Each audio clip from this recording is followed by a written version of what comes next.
chemical combination, molarity and molality. So in this video we are going to discuss about these three topics. Not three, so 2 plus 7 topics. 5 laws of chemical combination, molarity and molality. So without delay, let's get into the interesting video. So okay, we know what is chemical combination. Yes, in previous chemistry videos we have studied about different 5 basic types of chemical reactions. Those are chemical combination, decomposition and single displacement and double displacement reactions. So in those chemical combination is there. So in that chemical combination reaction, again we have 5 laws for that. Okay. So what is chemical combination? Chemical combination is a type of chemical reaction in which two different substances together form together to form a new single substance. So for example, if A plus B, AB, C plus D, CD, like that. For example, C plus O2, CO2, NH3 plus HCl, NH4Cl, ammonium chloride, etc. etc. So we have 5 laws of chemical combination, and those are: first one, law of conservation of mass. You know what is it? Again, this we have studied about this law too in previous videos. So, conservation of mass. I will provide the chemical reaction and this laws of a constant. In previous videos we have discussed about this conservation of mass and constant proportions. I will provide the link of the video in the description, and also the video of the 5 basic types of chemical reactions also in the video. In the description I will provide these 2 links. So please go and check those videos. Do watch it. So okay. So first one is law of conservation of mass. Second one, law of definite proportions. Definite proportion.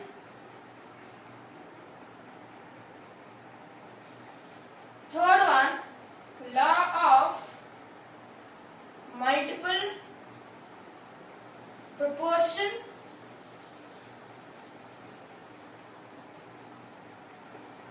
Fourth one, Gay-Lussac's law.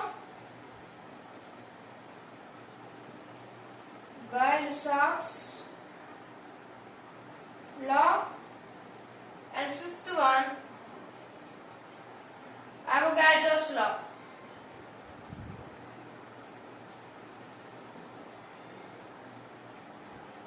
So these are the 5 laws of chemical combination.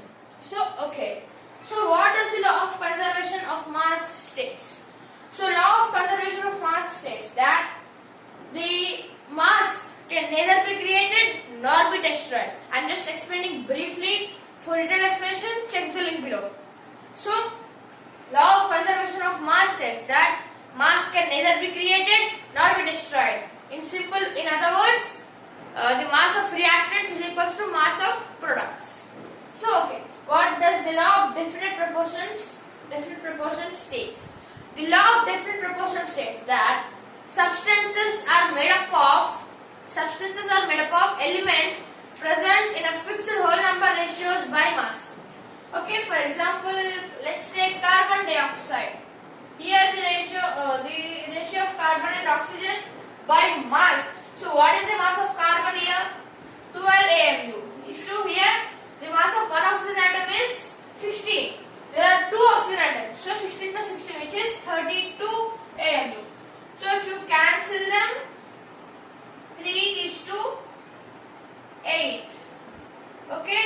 If the 3 units of mass is carbon, then 8 units will be oxygen. 3 is to 8 is the ratio of mass of carbon dioxide. Let's take dihydrogen monoxide or hydrogen hydroxide, which is water. What is the ratio of hydrogen and oxygen? Here firstly what is the mass of hydrogen? 1 AMU. So here there are 2 hydrogen atoms, so it is 2 AMU, 2 units. And what is the mass of oxygen? 1 oxygen atom, it is 16. So it is 1 is to 8. If 1 unit of mass is of hydrogen, then 8 units will be oxygen. times greater than hydrogen. Okay. So, and for example, let's take CH3, CH4 methane. Here, the ratio of hydrogen and carbon. Here, what is the mass of hydrogen? It's 4 units each to. Here, what is the mass of carbon? 12 units, 12 IMU, right? So 4:12, which is 1:3. 1:3. So if 1 unit of mass is of hydrogen, then 3 units of mass will be carbon. Okay. So in this way, we have to calculate the mass and we have to find the ratios in simplest form. Okay. See, if you see, these all are whole numbers. 3, 8, 1, 3. These all are whole numbers. Yes. So substances. This carbon dioxide is a substance. It is made up of the elements carbon and oxygen. Present in a fixed whole number ratio. 3 and 8 are whole numbers by mass. Yes, its mass is 3. Its ratio of mass is 3:8. Okay, so like that. And what does the law of multiple proportions? Multiple proportions. What does this law of multiple proportions state? If any element forms multiple compounds, its ratio of mass is represented by a whole number. Okay, I repeat. If any element forms multiple compounds, its ratio of mass is represented by a whole number. Okay. For example, let's take an element Y. It forms 3 different compounds like XY, XY2 and XY3. Okay. In this, X ratio is 1 by mass, but Y's ratios are 1, 2, 3. Even X only, which is XY0. So 0 is also a whole number. So Y's ratios are 0, 1, 2, 3. Yes, but X ratio is only 1. It's constant. Yes. So see, Y 0, 1, 2, 3 is 3. These 4 are whole numbers. Yes. So the ratios of this Y element Y is represented in whole numbers. That is the law of multiple proportions. Then what does the Gay-Lussac's law states? It's very simple. The Gay-Lussac's law states that temperature is directly proportional to pressure. Temperature is directly proportional to pressure, or pressure is directly proportional to the temperature. It's very simple, right? How much the pressure increases, the same quantity the temperature also increases. If the pressure is 220 pascals, then the temperature will be 220 kelvins. Okay, 220 kelvins. Okay, always in chemistry you have to take temperature in kelvins itself. Okay, means it is less than 0 degrees Celsius, because 0 degrees Celsius itself is 273 Kelvin. So yes. Okay, so this is about Gay-Lussac's law. Then what does the Avogadro's law states?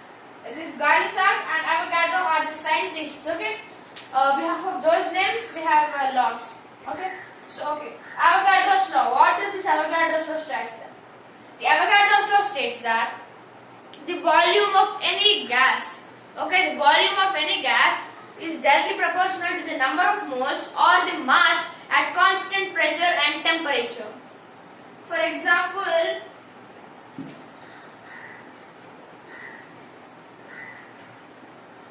let's take a gas in a tumbler.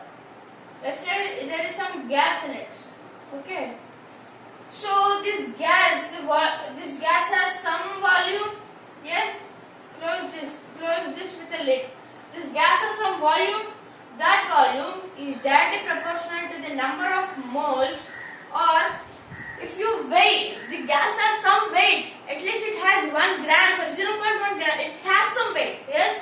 So how much the weight increases, that much the volume also increases, and how much the number of moles increases, in the same amount the volume of gas also increases. But when only at constant temperature and pressure. If pressure is different, temperature is different. If temperature is reducing, decreasing, reducing, increasing, reducing, if it is like that, no, it's not like that. It should be constant. Okay, it should be constant. Okay. So this is about Avogadro's law, and this is about 5 laws of chemical reaction, chemical combination. Okay. So then, what is molarity? What does this mean? If anyone we don't use, but there is a definition of molarity and also molality. What is the difference between those two and what do they mean?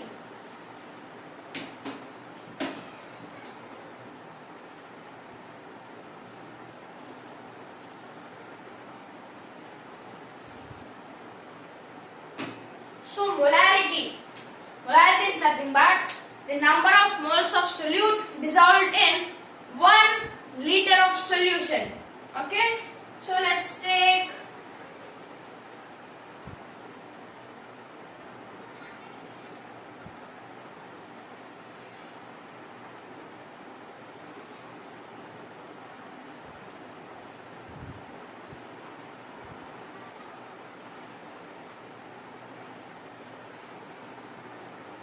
a jug. In this we have 1 liter of water. Let's take 1 liter of water is there in this. Suppose that we have dissolved 2 moles of sugar. Then what would be its molarity? So the molarity will be number of moles of solute divided by volume of solution. So let's say we have dissolved 2 moles of sugar in 1 liter of water. What is the molarity then? How much more? What is the moles of solute here? 2 divided by what is the volume of water or solution here? 1. So 2 by 1 is equals to 2. So 2 moles is the molarity of this sugar solution. For example, there are 4 liters. Then the molarity will be 2 by 4, which is 1 by 2 moles. 1 by 2 moles is the molarity of this solution. So what is 1 by 2 moles? 3.11 into 10 to the power of 27 units. Yes. So half mole is the molarity of this solution. So I think I understood what is molarity. Then what would be molality? This is R, this is L. What is the difference between these two? Molarity is the number of moles of solute dissolved in 1 liter of solution. The molality is the number of moles of solute dissolved in 1 kg of solvent. What is the difference between solute and solvent? Come on, tell me what is the difference between solute and solvent?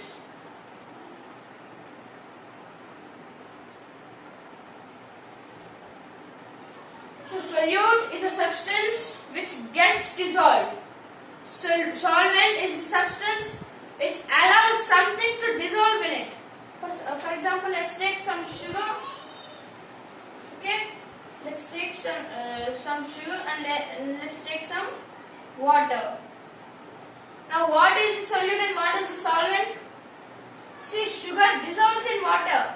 Which gets dissolved is the solute, and which allows to dissolve in it. This water will allow sugar to dissolve in it. So it is solvent. Okay. So solute is a substance which gets dissolved in solvent. Solvent is a substance which allows something to get dissolved in it. Okay. So that is the difference between solute and solvent. Not only fires of chemical combination and molarity and molality, we have also discussed about the difference between solute and solvent. Yes, this is another topic for us. So, okay, we have discussed 8 topics in this video. Yes, in writing we have discussed 8 topics. So, okay, so what would be molality? Molality is nothing but the number of moles of solute dissolved in 1 kg of solvent.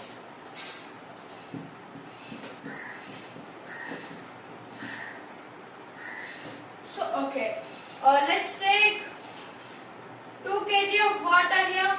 It's solvent because it allows something to dissolve in it. Yes. And let's take around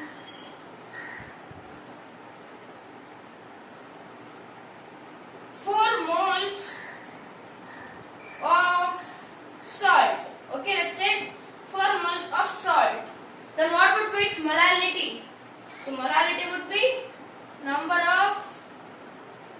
moles of solute divided by mass of solvent. Okay, so here number of moles of solute is 4.